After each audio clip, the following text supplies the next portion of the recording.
Welcome back, everyone. I don't have a pun, but that rhymed. I'm a professional. This is the Soft Revolution podcast.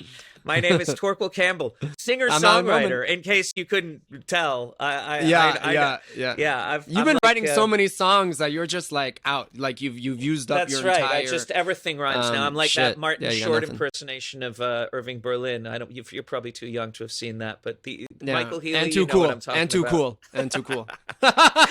Give me a C, a bouncy C. I hope everyone is adjusting to life in the fall.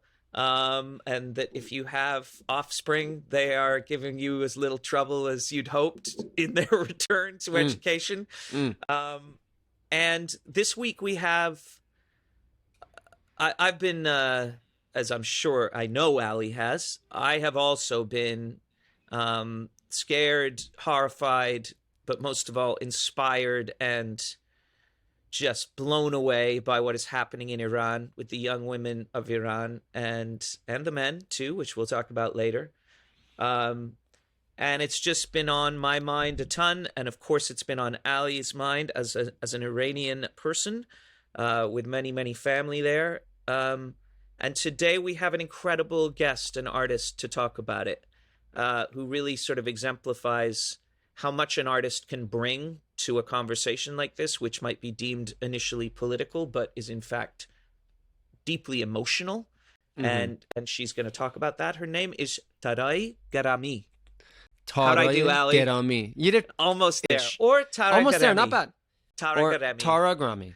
Yes, and she is an amazing actor and artist, playwright, Governor General award-winning playwright. Nominated playwright. Should have won.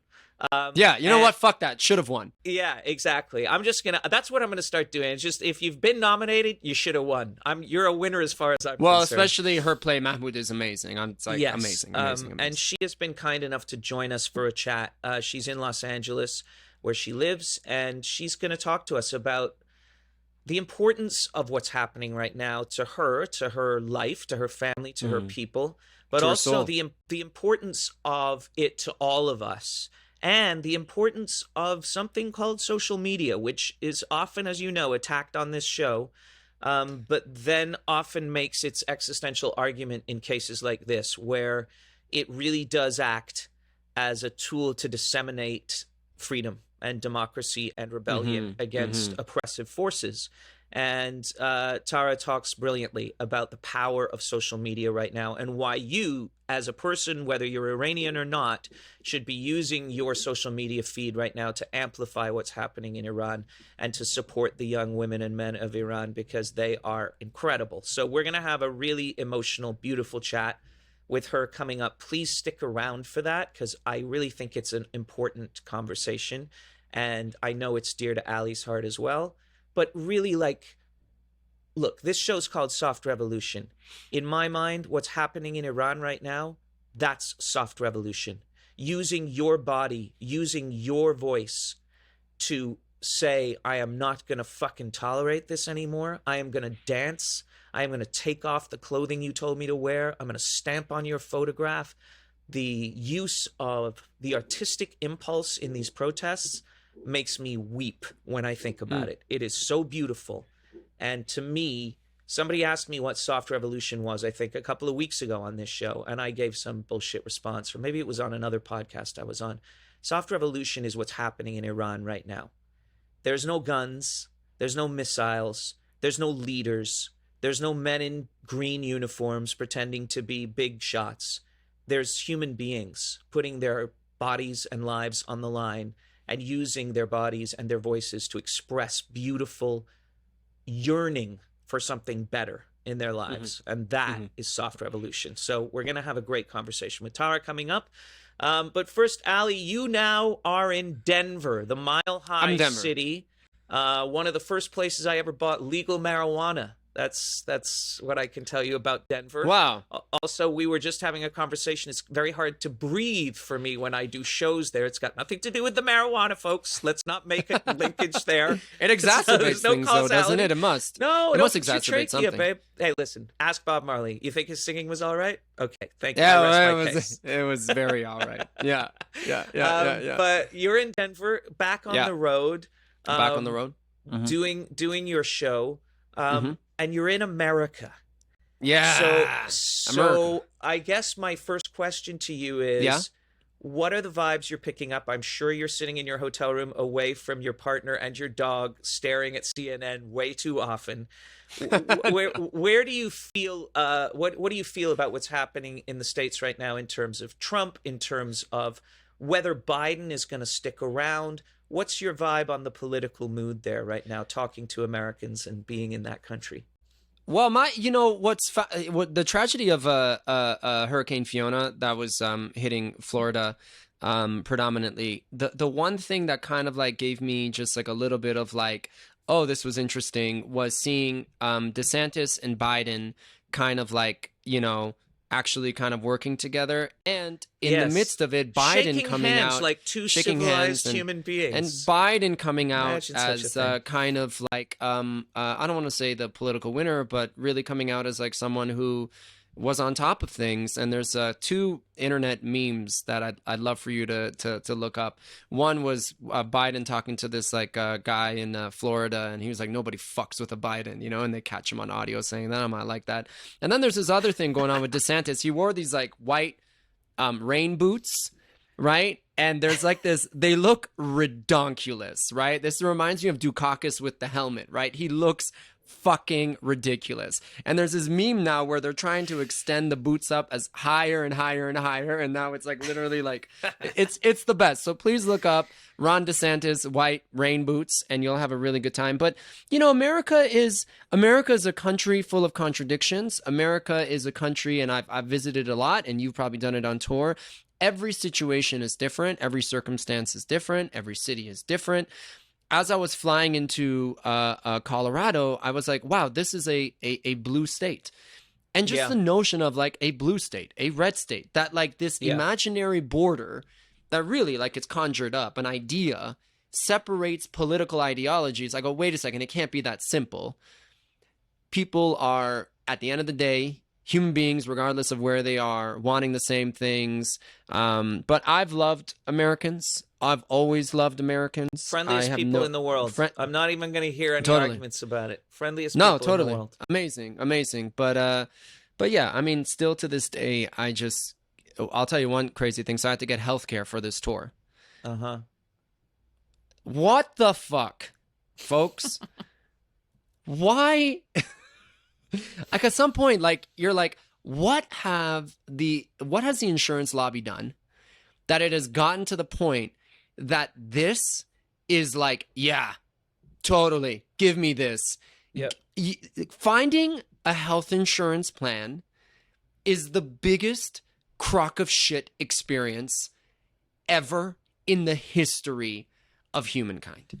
Well, what the fuck? Interestingly, though, this is the problem: is that in our country, we're not going to get too deep into this, but here in Canada, and I know in the UK as well, where I just was and staying with two people who work for the NHS. Not the NHL, not Hockey Canada. Thank God. No, not Hockey Canada. These nationalized healthcare systems are being choked out of existence. They are being defunded to the extent that they can no longer serve the communities they're supposed to serve. And this is not an accident. This is intentional because, at least in the case of the United Kingdom, it is a way of making the argument for privatization to happen. And, that's the thing about the States. If you have the money in the United States, you get the best medical care anywhere in the world. You can walk into a pristine hotel-like hospital and walk up to a nice receptionist who will show you to a doctor's office in 10 minutes. And, but that, as you say, Ali, costs a fucking fortune. A fucking fortune. A family of like a wealthy, affluent family of four, if they were to have to get non-employer-based healthcare, you're looking at like, I'm talking about family ones sitting, their parents are in their 50s, maybe 60s, kids. You're looking at like $50,000 a year. Absolute insanity. I mean, and I will also add this: they take tax off here in this country. So I just want everybody who has like if you're an American listening and you're like, yeah, but in Canada, they have socialized medicine, but my God, the taxes. Or if you're a Canadian saying, yeah, okay, it's all fucked up over there, but taxes are lower. No. No. I get a paycheck, and I'm telling you, 40% of it is gone to the government. And Right. no healthcare. What the fuck? Craziness. Listen, speaking of craziness, I do want to briefly go over before we talk to Tara a couple of crazy in the crazy file. We have what's happening in Britain with Liz Truss, a woman who can't even be bothered to name herself Elizabeth, someone of so little charisma and intellect and any sort of qualification to be the Prime Minister of Great Britain. And yet, just when you thought that like Boris Johnson couldn't be made to look legitimate in any way, they managed to find Liz Truss. This is one of the biggest political collapses in modern history. The Conservative Party went from being slightly in the lead in front of Labour to 30 points behind I was going to them say, that poll was insane. within 1 week. Yeah. When Liz Truss announced that she would massively cut taxes for the top 1% earning people in the United Kingdom. I think they were going to be taken down to a 45% tax rate. 40% from 45. 40 from 45. And then when the country reacted with horror, they reversed themselves within 24 hours of announcing the thing. As artists, like I only want to touch on this briefly, but I don't know if any of you've seen a show called The Thick of It. But if you haven't, please go and watch it. It's by Armando Iannucci, who also made Veep. Veep is a kind of American adaptation of The Thick of It. You can find it on BritBox. I think it might be on Netflix as well in some countries.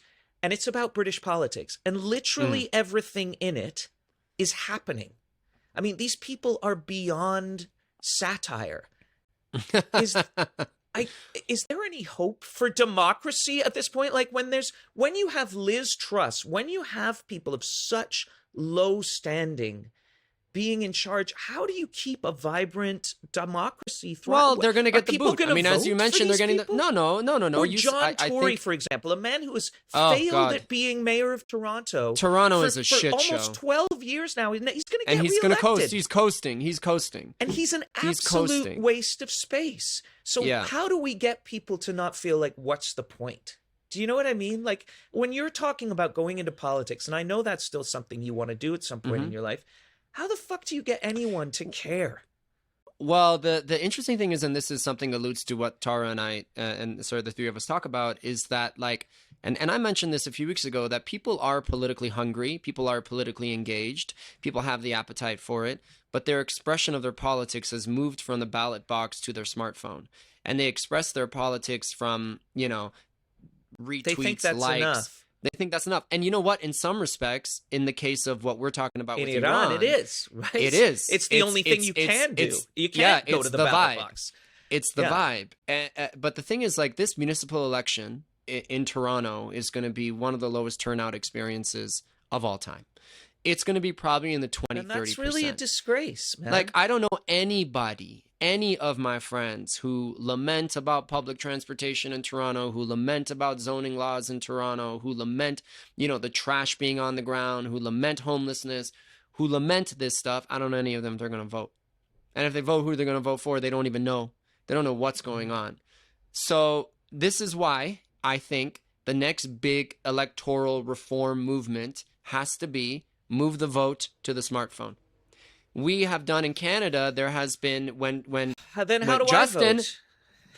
This is you're gonna get. You could use your wife's cell phone, or of course we're gonna have a circumstance where we're not gonna eliminate voting by paper. But seriously, Ali, because no. I'm not joking about what this. about senior it isn't citizens cute. who It don't isn't know cute. how to use my mother would not be able to vote under those circumstances. Torq, we're not going to replace it, but we have to give people the opportunity that they can vote on their smartphone. If you could bank on your smartphone, if you could like check your taxes on your smartphone, if you could verify my identity in every respect, we need to create a mechanism in which people can vote through their phone. I'm telling you, if you do that, that's when you're going to have it. And I know you think it's some wild-eyed, pie-in-the-sky idea, but in 2015, the Canadian government They came in with a promise of electoral reform. I'm sorry that they didn't do it. They need to be thinking about it. But one of the things that they did was they did a real big research study on the use of the smartphone to vote.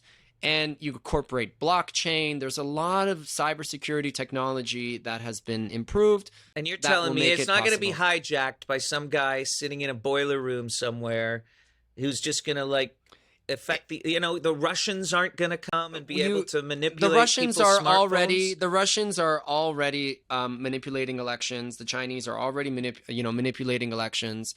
But I think the process of actually voting can be and must be. We must figure out how to make it accessible. We must figure out the act of voting to become as simple as a retweet, because that is how we roll. This is who we are. We have become one with machine.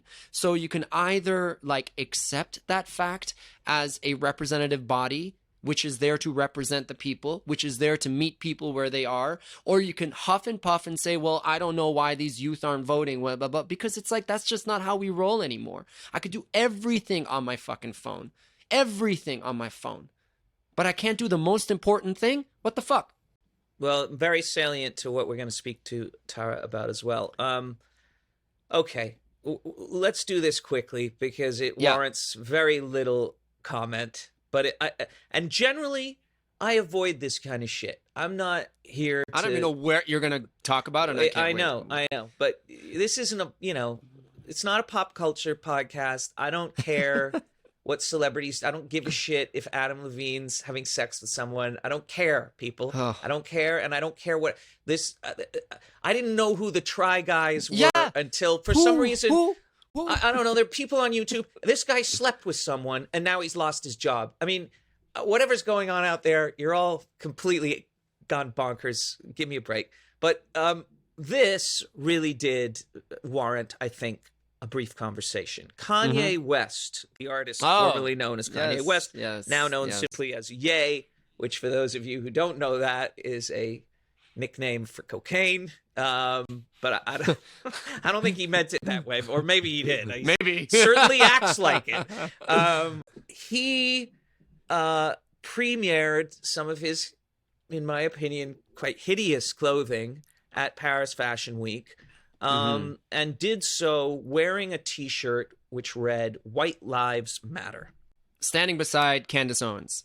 Standing beside well-known right-wing firebrand and absolute idiot Candace Owens.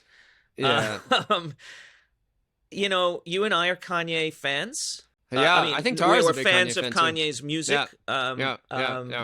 In my opinion, Kanye West has made some of the most extraordinary music of the last 50 years. So I know lots of you are going to disagree, but that's what art is like. We all have our tastes, but I really think an argument But we're right. made. But we're right on this. He's a brilliant artist, or was at one time. He even, to me, has done a lot of this kind of thing, or things in this area that, while everybody was very pissed off about, kind of resonated for me in the sense that it was, I do believe that there is an aspect of being a rock star that is about being deliberately incendiary and deliberately provocative and deliberately offensive. I miss that in rock and roll. I think it's something that has become too rare. And I appreciate artists who are willing to put their dignity and their reputations on the line, so I don't have to be the kind of people who say shit that other people don't want to say. And he's done that in his life. However, he's also a malignant narcissist. Yeah. And the wearing of that T-shirt, to me, is where his narcissism jumped over his artistry and became his featuring quality. And I'm not interested in the work moving forward of a man who doesn't understand why, as a black man, given a fucking massive platform in front of the entire fucking world, why he thinks it's clever, or remotely helpful, or remotely interesting, or remotely beautiful to wear such a thing. It's just beyond me. And he just looks like a rich guy who doesn't have a fucking clue about what life is. Yeah. Yeah. And I'm not interested anymore. And I might have to just cancel Kanye. Yeah. At this point, I really like, fuck this guy. Having said that, fuck the press for constantly, relentlessly exposing us to the very worst takes in today's cultural scene. Well, this is why Tara is like fucking fighting to get this revolution amplified, because we're competing with Kanye. Like, anyone who printed an article about Kanye wearing a White Lives Matter t-shirt and didn't fucking big up what's happening in Iran and get someone to talk about it and write an article about it, fuck you and fuck your publication. It is just not good enough. And he's cynically, stupidly thinking you're stupid and cynical enough to print that story, and you are. And you should be ashamed of your fucking selves, because letting this guy do that to the discourse, letting him do that to something that matters to the Black community, to all of us, not just to the Black community, to the human community, you're in on this. You're in on this con game. You are fucking enabling this shit. And he's being used. His mental illness and his narcissism is being used. Media and as well. I actually want to. I think it's important for us to engage even with the crazy, and to. I'm not going to dismiss. I'm gonna purposefully not dismiss that. Of course, I just want to say openly. Of course, white lives matter. Of course, all lives matter. Nobody is saying that they don't. If there's a march against breast cancer, you don't also come up and say, what about AIDS? Right? Sorry, I'm just laughing because at this point in history, Ali, if I'm completely honest, just to equal things out a little bit, if I'm being totally honest, white guys' lives matter just slightly less. No, we can't talk like that. No. And to be quite honest, I like to make a more elegant argument to my political friends, in which I say, listen, you cannot win any election if all you're doing is vilifying white people. Right? No, certainly. And I'm joking to some degree, but fuck, man. Everybody knows white lives matter because white people run everything. You don't have to remind us that white lives matter. But my point is that Kanye thinks he's making some huge fucking wow, look at me like, yo. It's like, you're an idiot. Dude, you're a fucking idiot. You know what? Express your genius in your music. You're not doing that much anymore. Express your genius in your fashion. You're doing a bunch of that, but most of the time you're just fucking now just having Twitter and Instagram wars with people. So yeah, you know what? I'm at this point where it's like, Kanye, that's enough. Thank you for the college dropout graduation. Jesus. Thank you, but good night. I mean, there's social media at its very worst. There's what it does to people at its very worst. Oh, especially like that. Give him a fucking smartphone and an Instagram account. Look what it's done to him. Yeah, it's completely fucked him. He can't discern. And so I think it's the perfect time to do a 180 and to talk about how social media can do incredible things and how it can represent incredible aspirations and incredible ideas. Before we go to Tara, I want to talk about bros, though. I want to talk quickly about Billy Eichner and Bros thing. Oh, you want to talk about bros, do you? I do. Now, Ali, I heard a rumor that you didn't go and see Bros last week. I'm homophobic, man. Of course I didn't. I don't like to think about what that says about your attitude towards gay people, Ali. Yeah. For people who don't know, Bros... by all accounts, an incredible film. It was like the talk of TIFF. People who saw it during TIFF were like, "This movie is just an incredible Billy movie. Eichner, it's so funny, right? Who's Billy famous Eichner, for his Billy as on the good as any Streets rom-com bits. that Judd Apatow has done. He wrote it. He wrote this thing, and he stars in it, right? Yeah, and it's like the first major studio rom-com that is gay, right? I don't know if it's like the first. There was like I guess maybe movie that was, I don't know the exact details, but I saw a Christmas movie last year with Kristen Stewart in it that was about her and her girlfriend, and the girlfriend had to disguise the fact that she was her girlfriend. Was that on TV or was that a studio movie? I guess it might have streamed. It was a good movie, though. Oh, I wish I could remember okay. the name of it. It Well, was fun. all right. Anyway, Well, the whatever. issue here is that it bombed. It was in about 3,500 theaters, so that means that the studios are really anticipating this was going to be a hit, and it bombed. It made $4.8 million over the weekend. That is abysmal. Billy Eichner obviously was like that sucked for him. And he went on Twitter and he basically was attributing Wherever you go, when you have wherever something you you're go, going to regret saying, head over to Twitter. he basically made an argument that the reason why this movie did not succeed was because of homophobia. And if it's like straight if you're people, not, he literally said straight people didn't go and yeah. see this movie. Now I instantly went did he like, do wait, a poll? you know. Yeah, well, here's the thing. I grew up in the theater. We're in the arts community. We have a lot of gay friends, and I don't know a single one of them who saw this film. And I think the issue isn't because they're not going to see it. Because they weren't in it. Right? No. I think they'll see I'm the like movie when they're in it, just like all actors. Yeah, I'm like, you're missing the issue here. The reason why people did not see this movie is the same reason they're not going to see the Julia Roberts, George Clooney movie that's coming out tomorrow, because people are not going to the movie theater if there isn't a Marvel superhero, if there isn't fucking, Tom Cruise, because our habits have changed profoundly since the pandemic. You are competing with the couch, you are competing with, TikTok, you're competing with these streaming services. And I think the issue here is that for every dollar that the studio spends marketing individual products, they need to spend $2 marketing the going to a movie theater. And the same rule applies to Broadway. Broadway's audiences are at 70% pre-pandemic levels. It's not because people don't want to see certain shows. It's because people don't even have it in their brain that why should I get up from my couch, organize a sitter, go to this place with a lot of other people? Am I going to get COVID? Am I not going to get COVID? Do I care about COVID?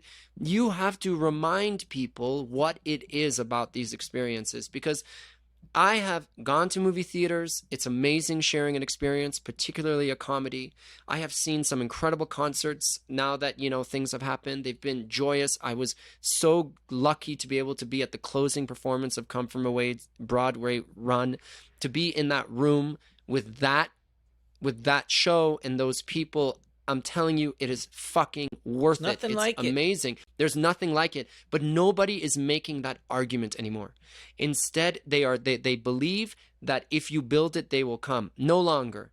And I will also say that this is soon going to happen in the Marvel world. It will soon happen everywhere. People say, fuck it, I'm going to just chill on my couch and watch it. Well, I also think that, I think Billy Eichner missed a point, really, because I think the people who stayed away were the people over 35, and that was kind of the demographic he was aiming at. Sure. He's a 35, 36-year-old guy, and it's very much a kind of late 90s, early 2000s style rom-com, and it's all directed by the guy who did Forgetting Sarah Marshall, and it's very much in that Hollywood tradition. But those films are films that were huge back in the day when Jennifer Aniston was 30. Yeah. Like, that's a different demographic. I don't think it's about homophobia. I think it's about you might be a bit long in the tooth, Billy. You know what I mean? Sure. Like, if that movie had been made with Timothée Chalamet, it might have done huge numbers. I mean, not to be mean about I don't think his so. age, it doesn't matter. I don't think so. I just think, I don't think so. I think that young people, actually, what I'm seeing anyway in my world of rock and roll, if you're selling tickets to young people, you're not having a lot of trouble right now. They're coming out in droves. It's people, it's millennials Z? that are staying away, right? No, it's Gen Y. It's like, it's millennials. It's me. It's sort of 28 to 40-year-old people that are staying away. Yeah. And I think it's all those factors. But I agree. I think that, you better find yourself an amazing marketing person, and you better make the argument, and you better make it semi-affordable. I mean, Jesus Christ, Broadway's just ridiculous. I'm thinking about taking my kid to Broadway because she's obsessed. I'm going to drop, man, if I see 3 shows, I'm going to drop like $3,000. I was in New York for a week, and I looked at the TKTS booth, and I was like, even $90 US, that's insane. Let's go to Tara. And the other mistake that I think he made was this: actually claiming that this was because homophobia doesn't help because it wasn't about homophobia. It's just there's like big market factors at play here. But if you tell people, if you make it so that people think it's because of that, Yeah. have fun when the next filmmaker wants to make a queer-based product. It feels Because like a bit of a cell it's phone not. because it seemed like his Yeah. explicit project was to make a mainstream comedy that welcomed everybody in, that happened to be about Yeah. two gay men, and now he's suddenly gotten into a culture war thing instead of just being like, I don't know why people didn't come. I hope they come next weekend. That's what Tom Yeah. Cruise would have said, Billy. That's why Yeah. he's top dog. Oh, that and the cult as well. The cult Yeah, helps, I but think. Tom Cruise also, when you first, you haven't seen Top Gun, but when the second Top Gun I starts, have now seen it. It is the oh, worst you see it? film I've ever seen. I loved it.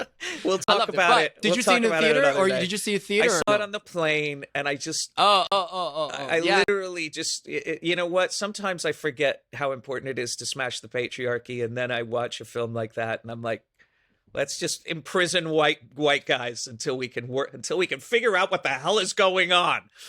Only you can say that.